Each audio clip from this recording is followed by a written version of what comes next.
Okay.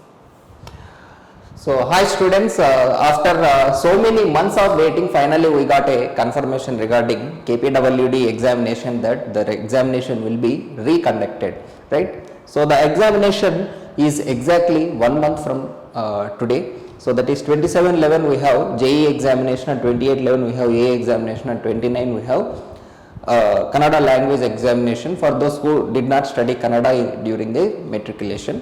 Okay. So, regarding how to use this balance 1 month, many of the students might have left the preparation thinking whether the examination will be conducted or it will be cancelled.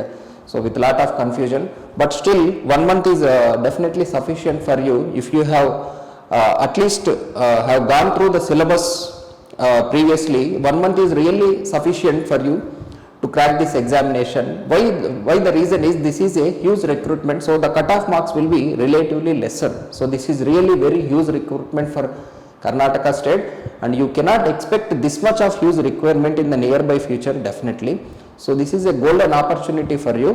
So regarding JEE examination, as students who are preparing for various other examination, most of the topics are common, and as this is JEE exam, even if you see recent KPSC WRD examination, the paper standard was moderate even for AE examination. So for JEE examination, definitely it will be less than that WRD paper, right?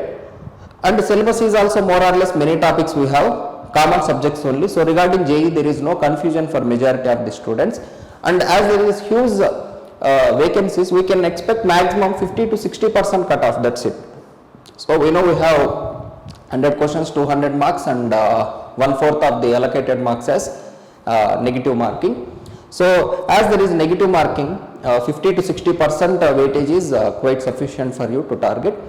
But general studies paper is completely unpredictable. If we observe recent WRD paper also, more than around nearly 90% of the questions we can say it came from national general studies, and only 10% is specifically related to local, and major focus was on current affairs. So this is a hint for you to prepare general studies.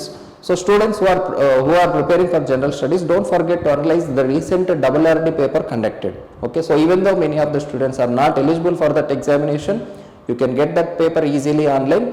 So to analyze the paper, as this is a recent paper, it is very good for you to know the standard of the examination. So general studies paper is separate for both JEE examination and AE examination. So to know the standard and weightage distribution, so just to go through the previous paper. Anyway, general studies paper is completely unpredictable.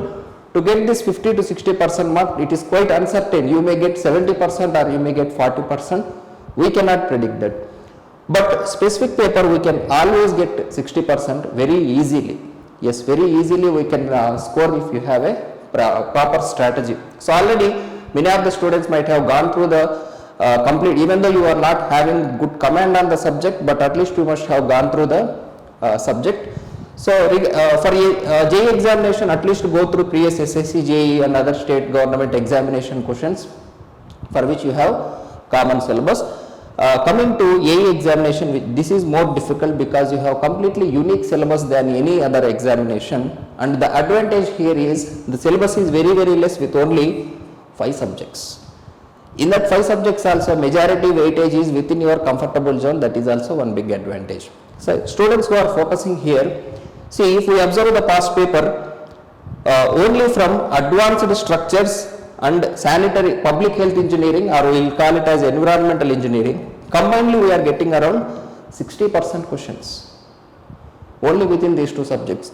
And in remaining subjects, even if you distribute like 10%, 10%, 10%, which is coming as 90%, and remaining 10% marks should be distributed among this, right, whatever may be the weightage. So if you focus on the 60% and score at least 40% from this, right, and from this remaining you should get only 20% of the weightage, that should be sufficient for you to crack the examination, right. So from the 60% getting 40% is relatively easy than from this 20% getting 20% marks getting from this 30%, right. So at least this is the strategy I am saying. You can score even 50% in this, but at least from this 30% you should prepare for 20% of the marks, so that overall we can get at least 60% of the marks here. Okay. So students who are weak in general studies, you should focus more here and at least score 50%, so that if you are getting less marks in general studies, still we can score in specific paper. Okay.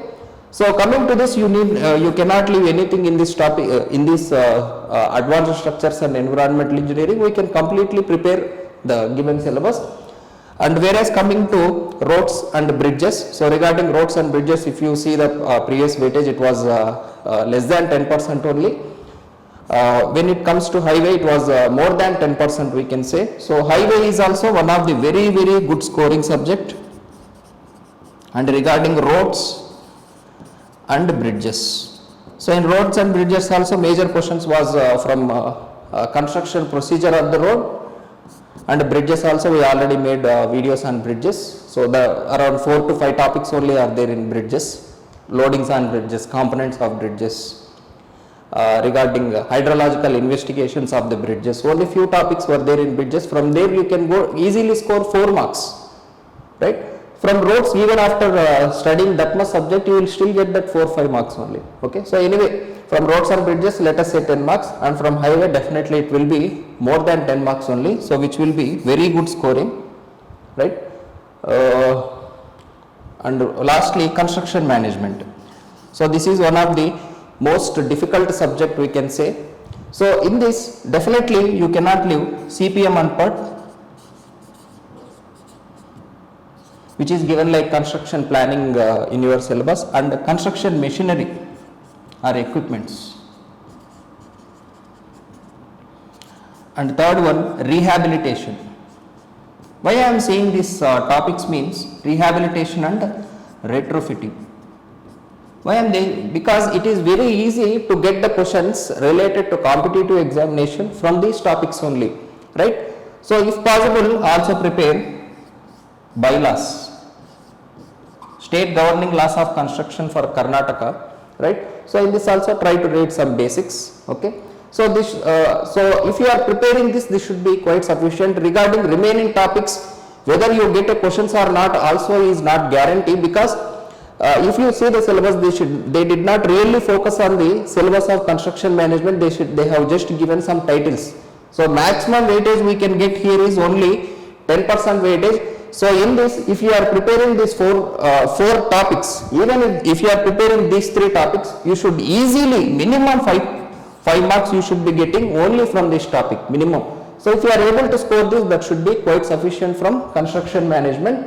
So you should score really well in advanced structures and environmental. This is the major key role that will decide whether you are going to get this AE job or not. Okay. So even if you see the syllabus for AE examination, so see roads and bridges, they have given a detailed syllabus of what to study in each topic. And regarding bridges, so initially hydrological investigation, which is related to analyzing the flood, hydrograph, etc. And construction technology and management. See, there is no explanation for each and every topic like previous. So they have simply given as rehabilitation of structures, that's all. So this is one subject in academy. In academy, this is one subject which is given as single line. So how much depth we have to cover in this? Construction machines, state laws governing the constructions, construction planning and control, right? So these are the things where you have to focus to get the marks. Okay. And construction in disaster prone areas also you might have studied during in academics. So this also at least just try to read basics from this topic. Okay. So remaining we can leave because time is not sufficient. Even till what depth we have to study, there are no sources even to judge what type of questions can come for a competitive examination from this topic. Even from previous paper, if you see, which was cancelled, there is no single question from the remaining topics. Okay. Next, regarding highway engineering, you can see a clear explanation. This is also one of the very good scoring topic. And advanced structure, very good scoring topic. And public health. So this advanced advanced structures and public health engineering, these are really very good scoring. So within the meantime, whatever we have 1 month, so don't try to read everything. So what we need is only 60% of the marks. Don't try to prepare each and everything, focus on important areas and try to get the job. So not only talent alone is not sufficient, a proper strategy is very important to approach the examination. You might have observed many students who are really intelligent will not get the job, and students you cannot even guess that this student will get a job, but that student will get a job because as he cannot study everything, he will study only the important topics. Whatever he prepared will come in examination and he will get the job. So many intelligent students will confuse how can he get this job. So a proper strategy is very important to prepare competitive examination, and particularly within this remaining time, as most of you might have left your preparation. I think most of you have forgot many things, but still you might have seen. So easily we can revise as there is a very less syllabus here we can see. Okay, so utilize this 1 month properly, and I wish you all the best for your examination. Thank you.